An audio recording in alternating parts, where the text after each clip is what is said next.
Alright guys, we had an incredible game. San Diego beat Salt Lake City 27-25. It was a tight game and both defenses played really well. Basically when you look at this game, neither teams were able to run the ball. Time of possession was pretty even, but what was really the factor was San Diego's 4 forced turnovers, 3 picks, and 1 fumble recovered. That was just a crazy game for this defense. Now, we'll start off with Salt Lake City because they were the visiting team. Just talk about Josh Woodrum. He had great completion percentage and a touchdown, but he threw 3 picks, so he's a little bit careless with the ball. Again, this offense didn't really generate much run yardage. Joel Bonio did get 2 touchdowns, but he only had 36 yards to show for it. DeMornay Pearsonell emerged, 8 catches with 130 yards. He had a very good game, and late he had some pretty good catches to keep the game close. Nick Truesdale, we've been talking about him all year long. 6 catches, 71 yards, and a touchdown. He had another great game.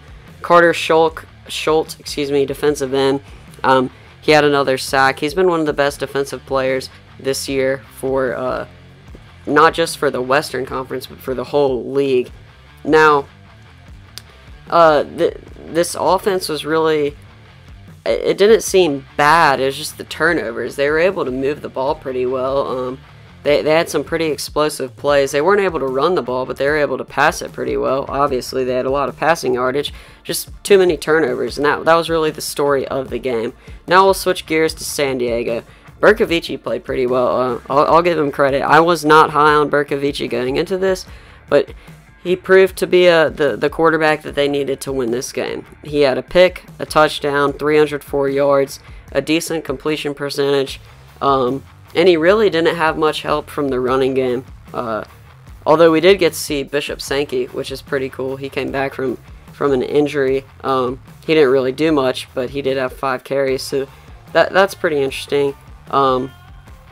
Receiving wise, we saw Nelson Spruce, Marcus Ball. Those guys are the pretty big receivers for this team. You'll be seeing a lot of them this year. They had pretty good games.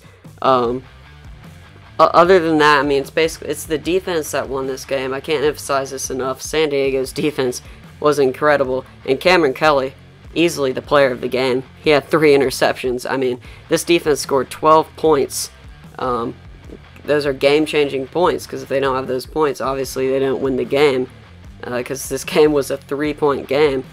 Also, Salt Lake City fans, I know, you're 1-4 now, but you're better than your record. Most teams in this league are better than their record. It's just hard. This league is very even. Lots of the teams are very good, so it's going to be hard to win football games. So yeah, basically, this game was won by San Diego's defense, and San Diego now has a shot. They're 3-2.